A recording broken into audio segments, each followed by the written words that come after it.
Ya orang misalnya bertengkar di rumah.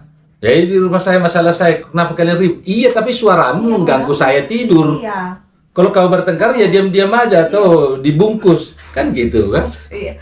Jaga dong ketertibannya. Iya, jangan karena memuaskan amarahmu lalu mengganggu tetanggamu. Hak kan ya? orang lain. Hak orang lain.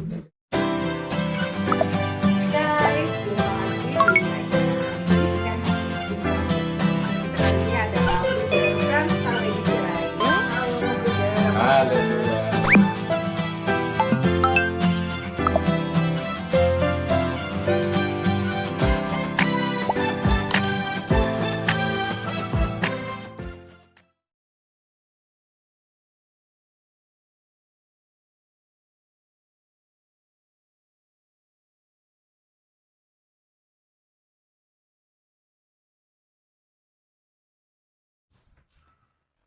Hai guys, jumpa lagi di acara Bisikan Hati, Bincang Asik dengan Hati. Nah, tamu kita kali ini adalah Bruder Frans Sarwedi Sirait. Halo Bruder, apa Halo kabar? juga, apa kabar baik? Kabar baik. Ya, gimana? Masih sibuk ngurus apa nih dari sekarang nih? Kita sibuk di Sekolah. sekolah ya, di Budi Mulia. Di Budi Mulia Pangururan ya, Pangururan, Dar, ya? ya. Oke, jadi aktivitasnya sehari-hari masih Bruder ngajar juga ya? Tidak, Oh, tapi fokus di manajerial. manajerial ya. Oke. Sebelumnya kan Bruder di ini ya, di Jakarta ya, Der ya. Iya. Tapi sempat juga di sini ya sebelumnya, Der.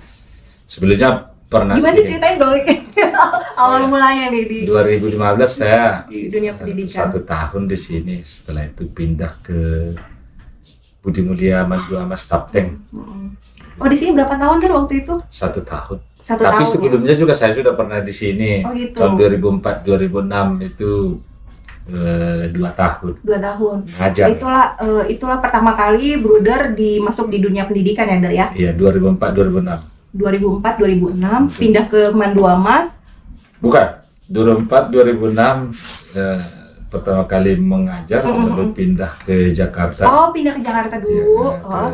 di sana mengajar di SD. Hmm. Setelah itu studi di Yogyakarta. Sekolah lagi. Ya, setelah itu kembali ke Pangururan 1 tahun. Oke. Setelah itu dari kepala SD di Budi Mulia Manduamas 1 tahun. 1 tahun ya.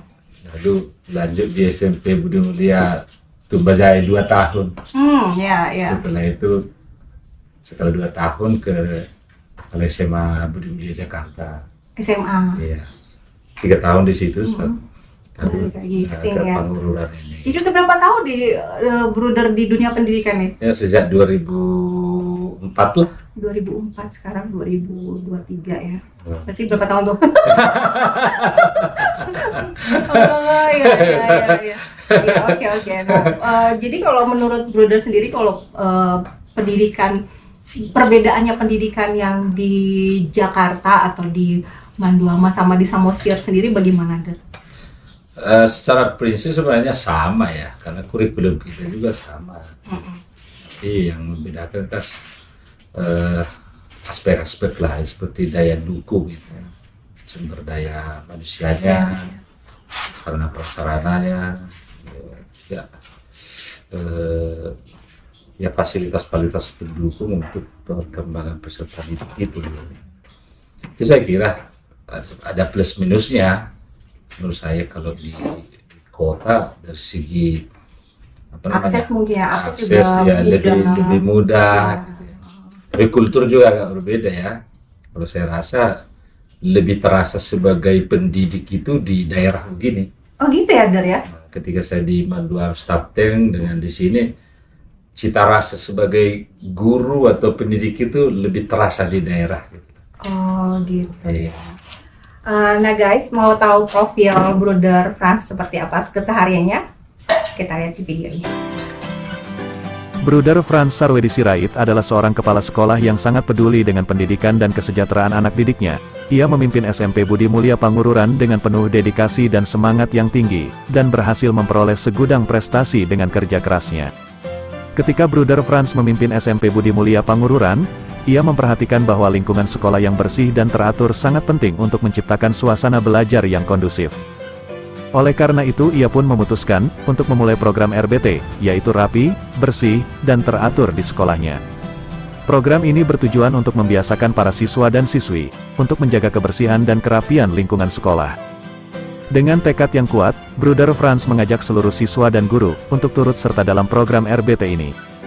Ia pun membagi tugas-tugas kebersihan dan kerapian sesuai dengan kelas dan ruangannya masing-masing, dan memberikan penghargaan kepada kelas dan siswa yang berhasil menjaga kebersihan dan kerapian lingkungan sekolah.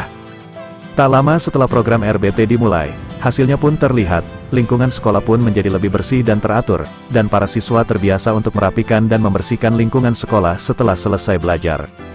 Bahkan, program RBT ini juga mempengaruhi pola pikir para siswa, sehingga mereka lebih peduli dan bertanggung jawab terhadap lingkungan di sekitar mereka.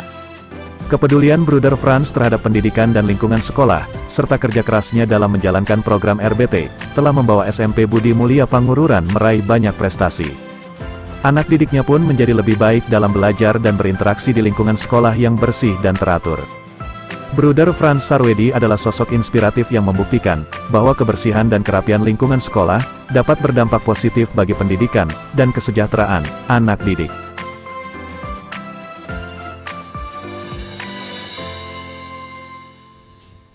Oke, terus menurut Bruder sendiri ini kan Bruder kan sekarang sebagai kepala sekolah SMP Budi Mulia ya, dan saya lihat nih ya banyak sekali nih kegiatan-kegiatan di SMP Budi Mulia ini, dan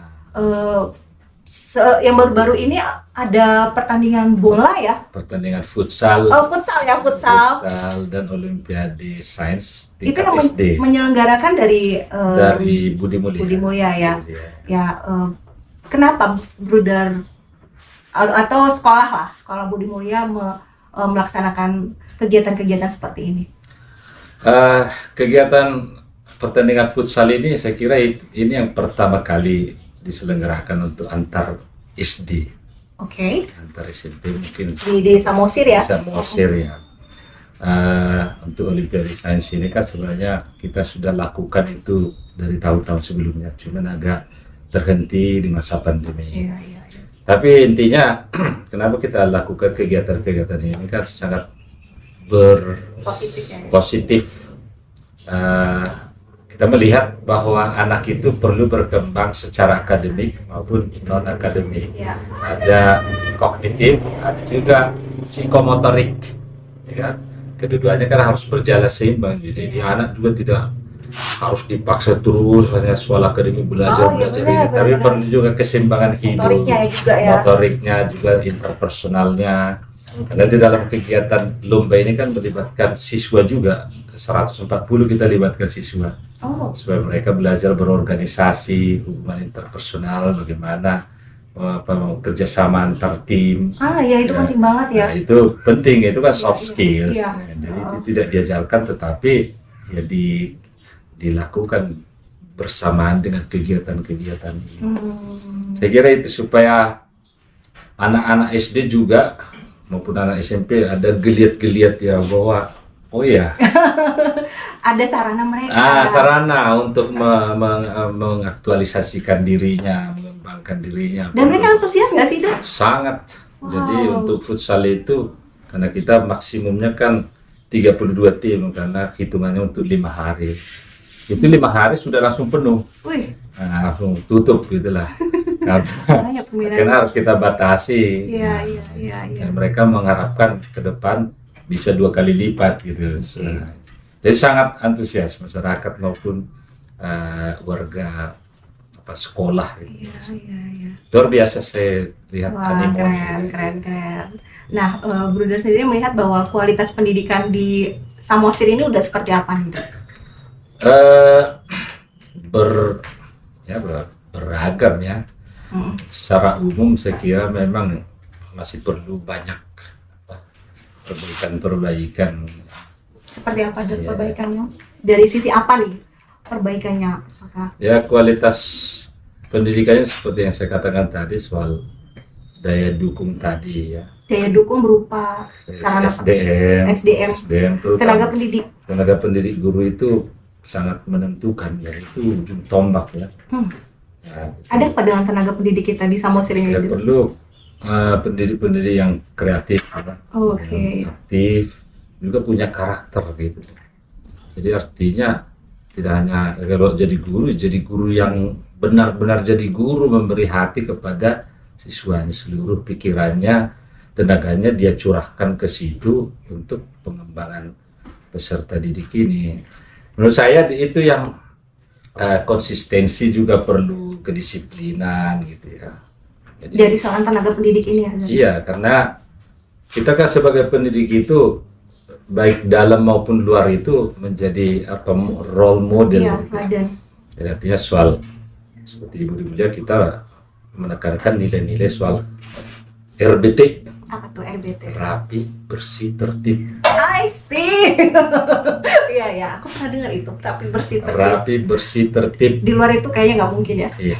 Jadi saya udah bilang itu kemarin, saya katakan kepada insan pendidik ketika pertemuan itu Iya. juga. Iya. Hanya ada 3 ciri negara maju: Iya, rapi, bersih, tertib. gitu ya. Provinsi juga sama, kabupaten juga sama, sekolah apalagi. Iya, iya. Kalau nggak ada rapi, bersih, tertib, di luar itu saya tidak percaya. Tidak percaya, Andre. Karena kerapian, kebersihan, ketertiban itu lahir dari isinya. Oh, Cara oke. berpikir yang sistematis, Iya. berdasarkan alasan-alasan ilmiah, rasional. Hmm. Juga bersih artinya melakukannya dengan sepenuh hati, totalitas ya. Bersih, tertib. Ya, bertindak juga tidak sembarangan, ada aturan-aturan mainnya, ada mengikuti regulasi, mengikuti aturan, itu kan. Itu yang kita lihat di negara maju, mulai kita masuk ke bandaranya sampai ke kotanya, suasana rapi, bersih, tertib itu Terasa ada ya. dimanapun Iya, negara benar. maju.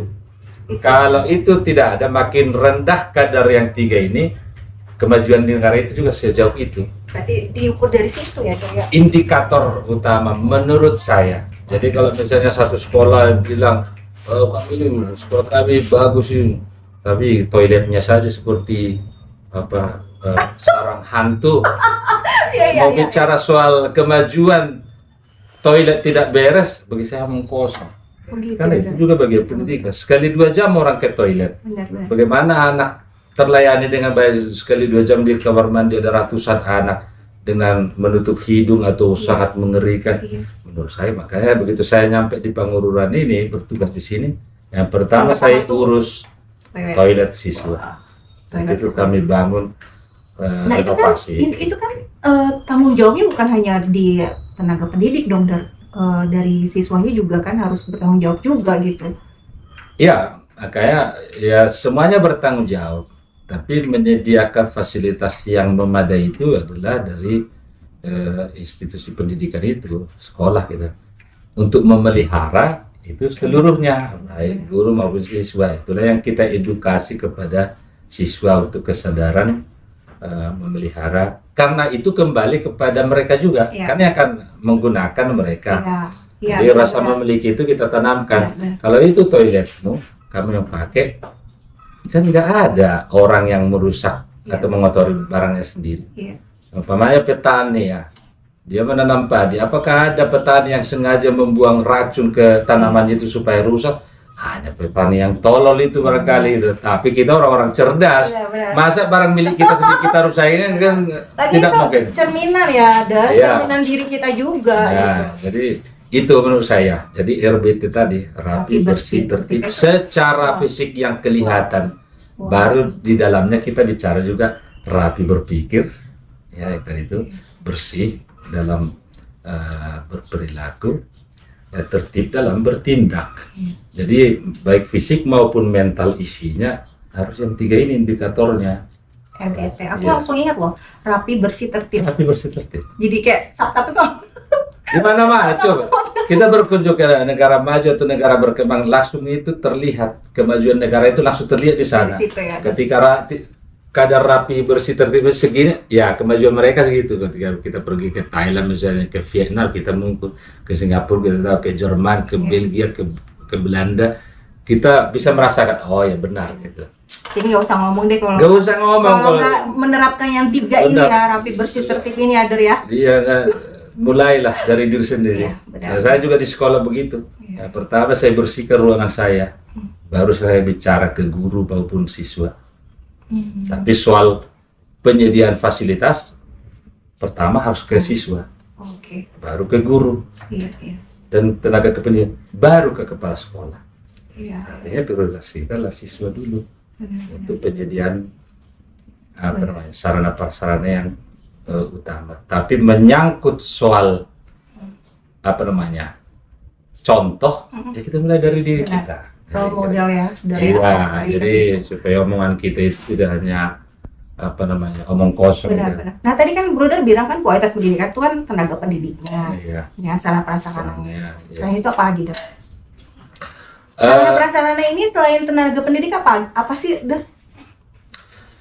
Sebenarnya banyak ya, tapi terutama pertama itu memang pendidik ya, pendidik itu karena mereka ujung tombaknya yang mengelola pembelajaran pendidikan itu kan para pendidik ini. Sedangkan sarana prasarana itu pendukung untuk menunjang itu ya, tapi juga sangat menentukan gitu ya. Karena kalau bicara kita soal peradaban misalnya, bicara soal pendidikan gitu ya, kita mengatakan soal bagaimana Indonesia akan maju ke depan dengan perkembangan teknologi dan lain sebagainya. Kalau tidak didukung oleh fasilitas yang mengarah ke situ, ya kan nggak nyambung gitu ya. Artinya kalau menaikkan peradaban, tujuan dari pendidikan membangun peradaban loh. Iya, iya. Jadi orang belajar itu bukan untuk soal nilai, tapi membangun peradaban masyarakat gitu loh. Jadi peradaban kita terlihat dari bisa dikatakan tolak ukurnya sebenarnya pendidik ya, seharusnya pendidikan mestinya. Artinya apa yang dipakai di sekolah mestinya itu menjadi ukuran di masyarakat. Nah, aku tertarik banget nih, Der. Tapi sambil minum dulu. Oh, kayaknya. boleh. Terima kasih. Ini semakin serius nih kita Oh, ngobrol. sangat. Nah, ngomong-ngomong tentang itu kan, Der. Jadi menurut Bruder sendiri bagaimana, Der, kualitas pendidikan kita yang dari dulu nih sampai sekarang, kan kita sekarang harus mengikuti dengan dunia kita sekarang udah semua serba digitalisasi nih, Der. Ya. Menurut Bruder bagaimana pendidikan kita sekarang, Der? Apakah kita sudah mengikuti ke arah itu yang katanya kita tuh sekarang teknologinya udah 5.0 gitu? Bagaimana sekolah bisa mengikuti digitalisasi ini gitu, biar kita nggak ketinggalan nih, Der. Dari segi ide ataupun gagasan-gagasan dari pemerintah atau pemerhati pendidikan memang seperti itu ya. Tapi fakta di lapangan Kayaknya belum siap kita ya, atau bagaimana, Der? masih terseok-seok gitu ya. Jadi bicara soal kemajuan dan sebagainya itu menggelitik sebenarnya ya. Ya memang untuk di kota, barangkali kota besar itu ya hal seperti itu bisa ya. Tapi ketika makin ke daerah makin tak jelas. Makanya seperti saya katakan tadi, coba dicek sekolah-sekolah di kabupaten ini atau kabupaten lain. Berapa persen itu yang toiletnya ada dan layak? Jadi maksud Bruder di sekolah tuh ada yang nggak ada toiletnya? Bisa jadi tidak ada. Atau ada tapi tidak layak. Jadi kalau yang itu aja kita tidak bisa urus, tidak bisa sediakan yang layak. Kita bicara soal kemajuan teknologi ya, too far. Too far. Ya, bagaimana? Iya, banyak ngomong kosongnya jadinya gitu. Ya kita uruslah dulu ya, karena itu soal peradaban. Ya, toilet ya. Kami di Budi Mulia pakai untuk laki-laki itu pakai urinoir, jadi mengikuti standar seperti di bandara ya. Itu bagian dari pendidikan itu kita urus. Oh ya, harapan ke depan itu ini loh. Peradaban kita sudah sampai di sini loh. Itu yang mau kita ajarkan, maka kita pelihara masing-masing, dan itu untuk kenyamanan anak. Nah, sejauh itu kira-kira kalau itu sudah baru deh kita ngomong yang kita lain-lain bicara ya. yang lain-lain gitu loh. Jadi supaya seimbang, karena tujuan dari belajar itu untuk hidup. Non schola sed vitae decimus. Kita belajar itu bukan untuk sekolah, tetapi untuk hidup. Ya, artinya tidak masalah jenjang pendidikan orang, tapi kalau hidupnya tidak benar, tidak ada gunanya dia sekolah itu. Semakin tinggi pendidikan orang, pastinya hidupnya bagus. Pertama dia membawa dampak positif, punya kontribusi terhadap bangsa dan negara ini atau masyarakat, ya kan? Dan apa namanya, perilaku dan apanya juga ya sesuai, pembangunan ya karakter sesuai ya. gitu. Jadi tidak menjadi ukuran juga orang sampai sekolah setinggi apa, tapi kalau Benar. hidupnya tidak benar, itu semua hilang. Benar. Nah, menurut Bruder sendiri gimana nih pembangunan karakter di Kabupaten Samosir ini, Der? Kita kan kalau bicara pendidikan kan tidak hanya soal akademik ya, Ya. tapi juga soal pembangunan karakternya gitu. Ya, itu pembangunan karakter itu apa? Pembangunan manusia itu pembangunan holistik gitu ya. Jadi memang menyeluruh. Manusia itu kan apa, banyak aspek-aspeknya yang perlu juga dibangun, dan itu saling berkaitan satu sama Iya. lain. Oke, akademik itu kognitif, Iya. oke, tapi hal lain juga psikomotoriknya, sosialnya itu juga penting. Nah, menurut saya kurang tahu secara detail, belum pernah kita buat juga penelitian soal itu, soal apa, tapi yang bisa saya sampaikan adalah pengalaman saya di SMP Budi Mulia gitu. Bagaimana pendidikan karakter itu dikembangkan secara apa ya? Secara jadi apa namanya? Melekat dalam semua kegiatan sekolah itu. Dalam pembelajaran itu nilai-nilai dan karakter itu di situ, bukan oke. diajarkan karakter Iya, itu. Kamu harus benar-benar. enggak. Tapi dalam proses kesehariannya ya, iya, proses kesehariannya. pembelajaran Iya. itu terkandung di sana Iya. pendidikan nilai Benar-benar. karakter Iya. itu dalam kegiatan olahraga, kegiatan apapun itu ada value yang mau disampaikan di sana, cara menyampaikan pendapat bagaimana, Iya. bagaimana anak-anak ke sekolah kalau ketemu dengan kakak kelasnya atau temannya atau gurunya bagaimana adabnya gitu Iya, kan. benar-benar. Nah itu tidak diajarkan, tapi kita lakukan, kita praktekkan, kita perbaiki kalau ada yang kurang, kita luruskan, kita edukasi, lebih ke sana. Jadi bukan diajarkan, oh kamu harus begini, kita harus baik, bukan. Baik itu seperti apa sih? Ya mari kita kita hidupi, Iya. lalu ya sama-sama menjalankan hal yang bernilai itu. Iya, Jadi menurut saya gitu, sebagai contoh ya. Soal ini ada Permendikbudnya soal apa? Permendikbud 64 kalau nggak salah ya tahun 2015, bahwa sekolah tidak boleh ada rokok di sana. Oke. Pertanyaannya, itu dilakukan enggak? Ada nggak sih sanksinya, Der?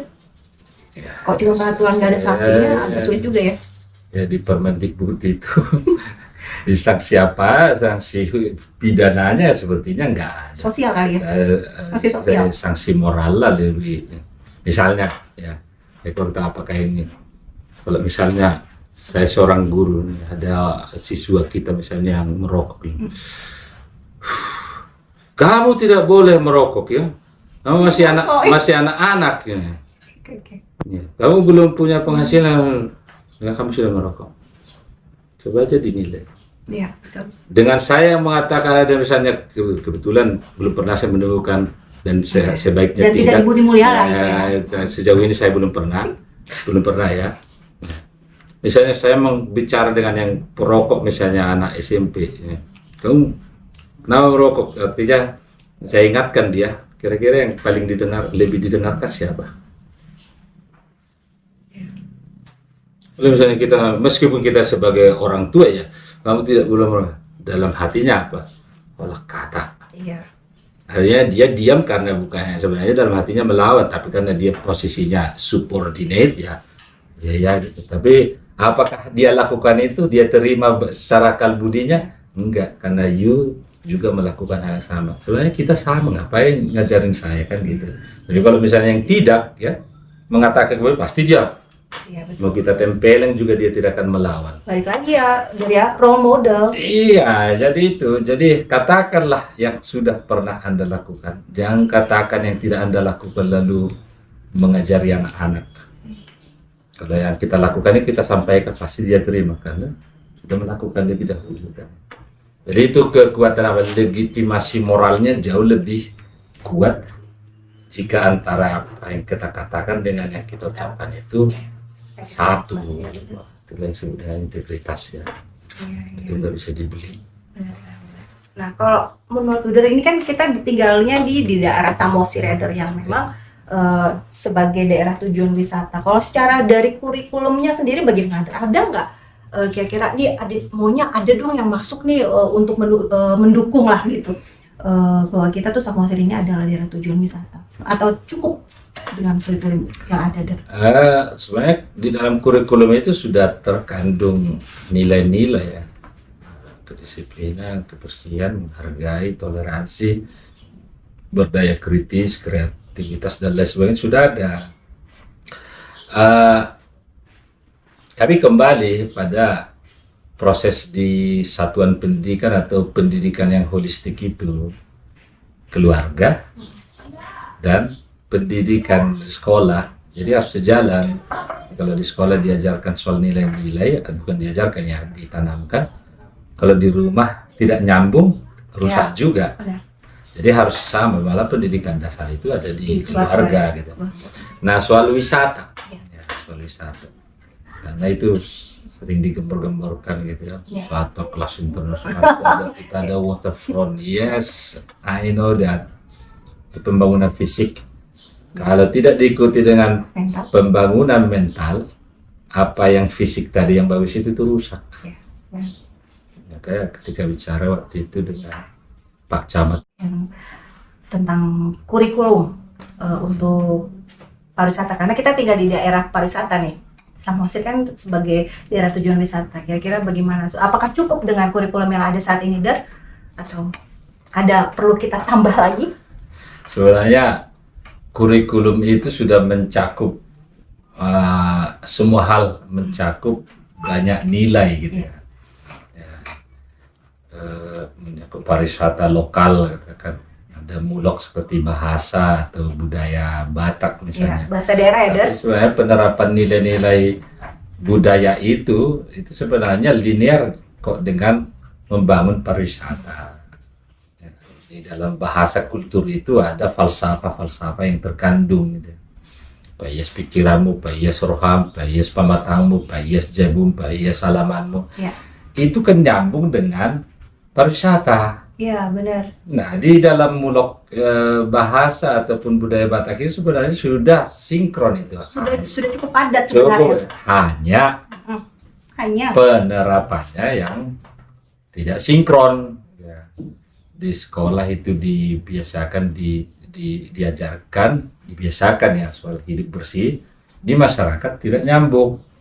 iya. Orang makan saya kira berjalan dari pasar itu, setiap habis pasar kita menumpuk sampah yang banyak di jalanan. Benar. Itu salah satu indikator bahwa kesadaran soal daerah wisata itu masih jauh. Oh, gitu ya. Pastinya sampahnya itu dia simpan sendiri, lalu nanti dia taruh di tempatnya, minimal begitu. Kita belum bicara soal pengolahan sampah ya, Iya, tapi iya, soal iya. penempatan Iya. sampah pada tempatnya. Coba aja cek sepanjang jalan Samosir ini, Pangururan ini, seberapa banyak sampah plastik di sana. Itu juga indikasi bahwa kesadaran akan daerah wisata itu masih jauh. Jadi semuanya harus kembali pada RBT. RBT. Rapi, bersih, tertib. Itu lagi ya, balik ke situ ya, Dar ya. Baik dari luar yang terlihat maupun isi kepala orang-orang yang hidup di situ. Iya. Itu yang harus kita. Ini cukup ya, Dar ya, cukup ya. Kurikulum dengan muatan lokal bahasa daerah itu sebenarnya cukup ya. Cukup. Cukup ya. Hanya penerapannya yang dipertanyakan. Pengetahuan akan hal itu lebih dari cukup. Iya. Cukup. Iya. Hanya bagaimana implementasi pengetahuan itu dalam kehidupan real itu yang kadang tidak nyambung. Iya. Ya. Iya, benar. Pengetahuan kita akan hal itu, teori-teorinya itu tahu. Dan memang pendidikan awal kan adalah keluarga. Jadi Ya, memang benar. harus sinkron ya, Dar, antara di Betul. rumah dan di sekolah. Betul. Jadi pemerintah dalam hal ini kepala desa, camat, Bupati. itu bupati ya mendorong warganya, bukan hanya mendorong ya, mengedukasi warganya supaya kesadaran akan rapi bersih tertib ini jalan. Apakah satu kali Dengan cara apa sih menurut Bruder supaya efektif, Der? ya ada edukasi yang apa?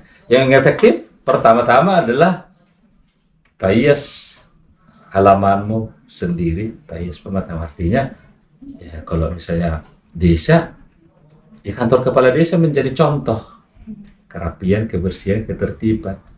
Camat ya kantor kecamatan dan kantor-kantor yang lain. Barulah bicara mengedukasi warga. Ini loh menata lingkungan itu kayak kantor kami ini loh, bersih, halamannya bagus.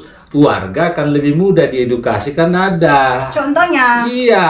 role modelnya, baik lagi role modelnya. Kalau itu tidak jalan, masyarakat akan abai. Karena pengabaian itu terjadi ketika tidak sejalan dengan apa Tidak yang sinkron ya. seharusnya. Yang diucapkan dan yang dilakukan. Akhirnya warga abai, tidak akan jalan. Iya, benar. Abai. Jadi perlu nggak sih sanksi-sanksi menurut Bruder? Kita bikin peraturan gitu untuk menerapkan itulah. Saya kira pertama pendekatannya edukasi dulu. Itu sanksi itu pilihan terakhir. Jadi edukasi dulu. Jadi masyarakat harus menerima dulu secara akal budinya bahwa itu sesuatu yang baik, yang bernilai, menjamin hak-hak orang lain. Nah, setelah itu baru bisa menerapkan. Pasti ada juga di antara 1000 domba ada 1 kambing gitu ya. Iya, ada 1000 yang punya kesadaran tinggi, tapi ada saja nanti itu warga yang misalnya. Nah, supaya menjamin karena satu ini juga di luar jalur itu pasti akan mengganggu hak-haknya orang ini. Iya. Nah, makanya itu perlu diberi bukan sanksi kan namanya itu, untuk mendidik dia bahwa dengan tidak pada jalurnya dia sudah mengambil haknya orang itu kan, lebih pada tujuannya supaya hak-hak setiap orang itu diperoleh secara adil, tidak ada yang terzolimi gitu. Tidak ada terzolimi ya. Iya. Benar-benar ya. Dengan saya tidak melakukan kewajiban saya kan yang lain itu haknya menjadi berkurang. Jadi saya merampas haknya orang. Membuang sampah di jalan. Saya melalaikan kewajiban saya, tapi itu sudah melanggar haknya orang lain. Hak orang untuk lewat melintasi jalanan yang bersih dengan udara segar itu haknya orang. Kayaknya itu belum semua punya pemahaman seperti itu ya. Saya kira itu. Jadi harus jalan akal budi kita itu ya, akal budi sehingga sadar bahwa apa yang saya lakukan ini ada hubungannya dengan orang lain gitu. Jadi dia hanya berpikir diri sendiri gitu. Meskipun itu di lahan saya misalnya, ada lahan saya, saya buang di situ yang bau dari sini. Udah ada protes. Ini kan lahan saya, urusan beribu kali kau.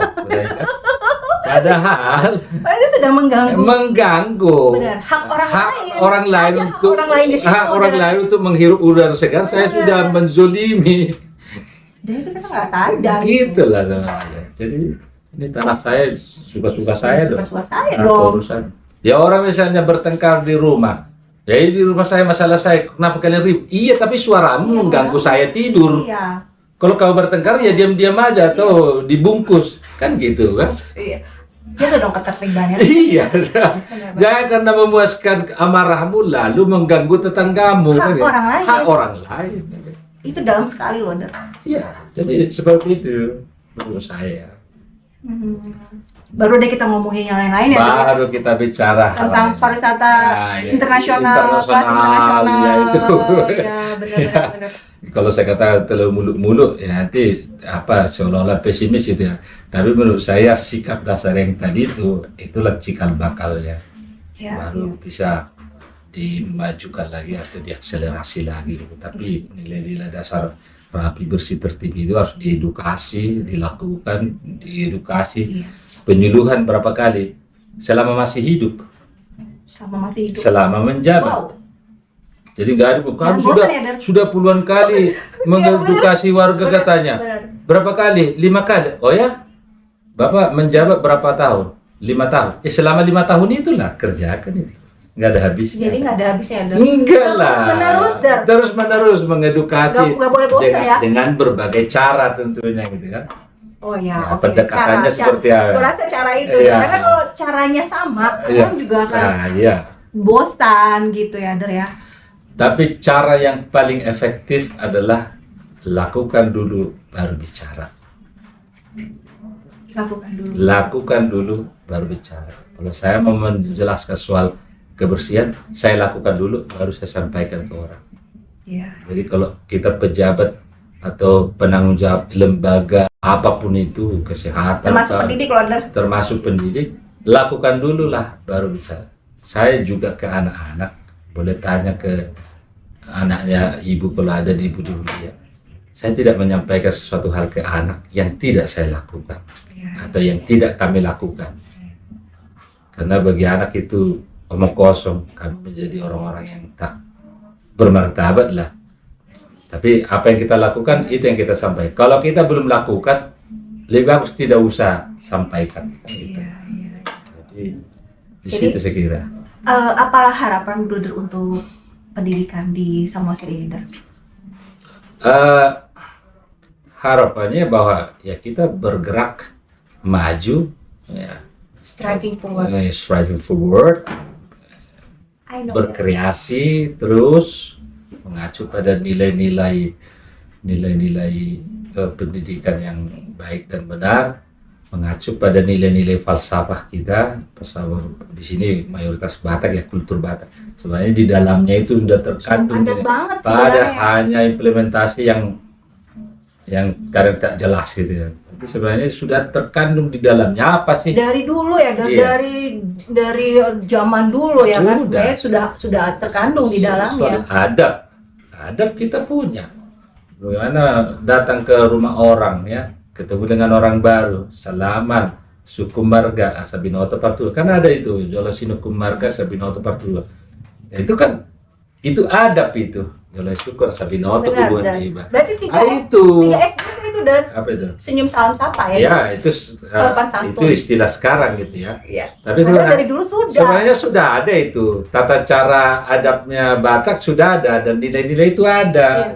Ini karena kita ada marga-marga itu menghindari hal-hal yang tidak diinginkan tadi, dan di samping itu juga banyak ya Iya. adab yang terhadap lebih tua, bagaimana setabi, bagaimana anak-anak diajarkan nggak di rumah itu. Iya, benar. Kalau melintas, misalnya ibu sebagai ibu di rumah, Iya, ketika anaknya melintas, orang tuanya sedang duduk di situ, lalu anak apakah permisi Pak atau satabi atau bilang gitu atau langsung push lari. Nah ini kearifan lokal itu di situ.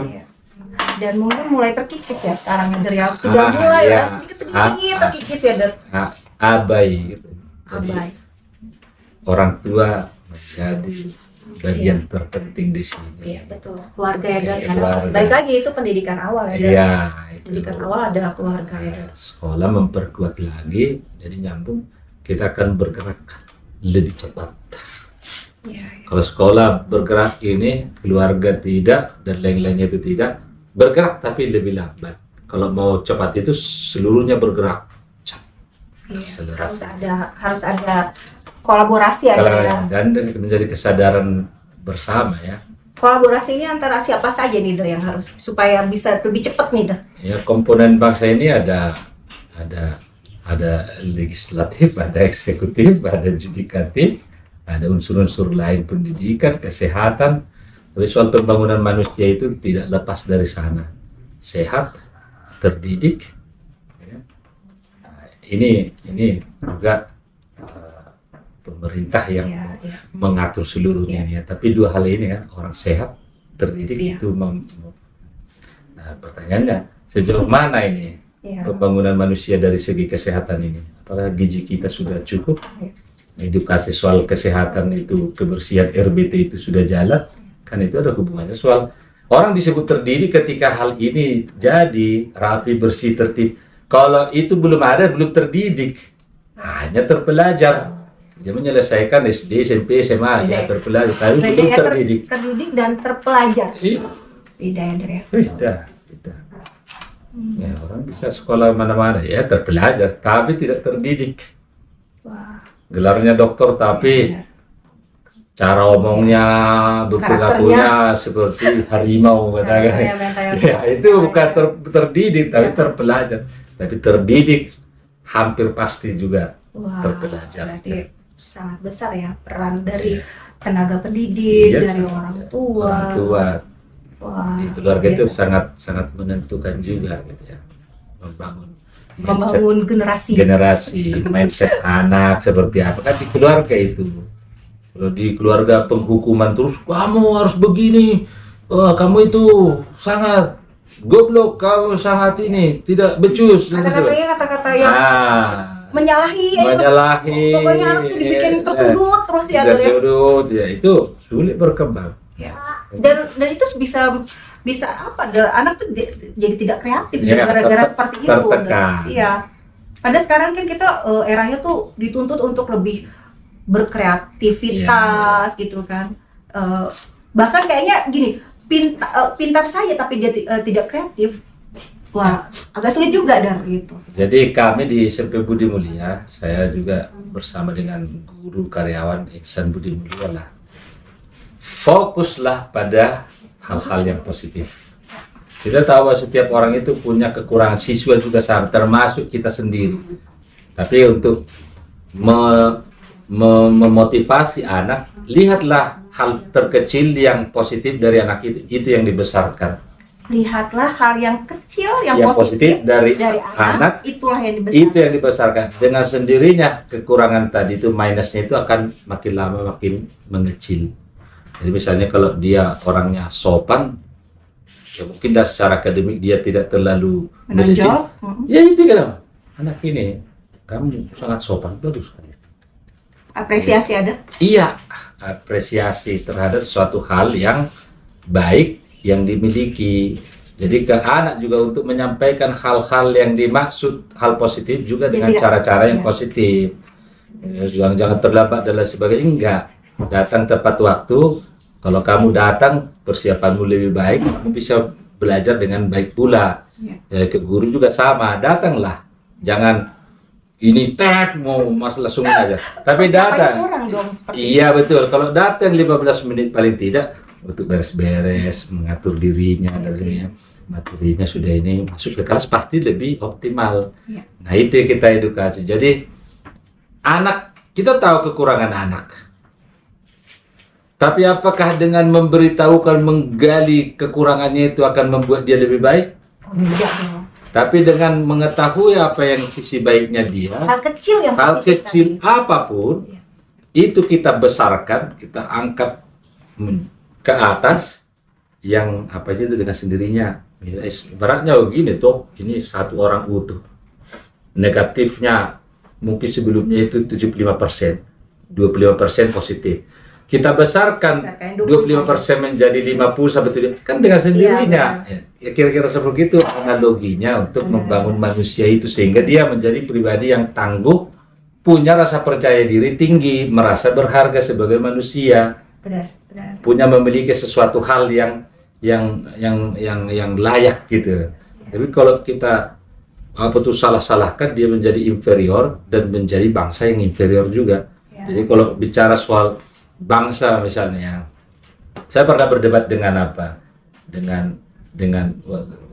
waktu itu di Belanda itu ya, ketika ngomong begini bicara, dia menyalahkan Indonesia ini banyak melakukan deforestation, penggundulan hutan untuk kelapa sawit, jadi emisi gas karbon itu banyak, jadi Indonesia termasuk tidak bagus dalam saya bilang sama mereka, menyudutkan lah ya. Ya, terus pertanyaan saya begini, penyumbang emisi gas karbon terbesar di dunia ini siapa? Coba Google, apakah Indonesia? Amerika, Eropa itu tinggi, China dan lain sebagainya. Lalu yang kedua, saya sudah kelilingi ini selama 10 hari kami berjalan-jalan di negara Anda ini. Saya belum pernah lihat hutan di sini. Hutan kami jutaan hektar. Jadi jangan sembarangan saya bilang. Jadi Anda tidak bisa mengatakan begitu, menyalahkan negara kami. Negara kami negara besar, hutan kami sangat luas. Iya. Bahwa ada kelapa sawit dan kami juga butuh perkembangan ekonomi. Jadi tidak begitu. Coba searching sekarang di Google siapa kira-kira penyumbangnya. Nggak bisa juga dia omong. Jadi kita harus percaya diri sebagai warga negara, jangan menganggap negara kita itu negara amburadul lagi. Oke, kita tahu kekurangan kita bangsa, tapi kita nggak perlu sampaikan ke mereka itu. Tugas kita mengurusnya itu di dalam. Tapi kok keluar, Iya, benar. kita harus tampil Kita sebagai harus negara yang bangga. bangga. Bukan berarti sempurna, tapi kekurangan itu ya kita urus, bukan urusan. Sama seperti di Samosir ya, Dan. Iya. Ya Samosir juga punya kekurangan, tapi kalau di luar kita harus Kita harus bangga sama sih, tapi sambil berbenah. berusaha Ya, berbenah di dalam. Dan jangan menjelek-jelekan. Jangan ya. menjelek-jelekan, Benar. karena itu membuat menjadi bangsa yang inferior. Ya. Oke, brother, makasih banyak loh sudah datang di podcast ini. Terima kasih waktunya, Der, sudah main-main ke sini dan Kembali kasih. sukses buat brother, sukses juga untuk SMP Budi Mulia. Terima Semoga semakin kasih. maju, striving forward. Striving forward, Maju, ya, yes. go to maju. Oke. Ya, Oke benar. guys, terima kasih. Kita jumpa lagi di podcast selanjutnya. Bisikan Hati, bincang asik dengan hati. Bye-bye. Bye bye.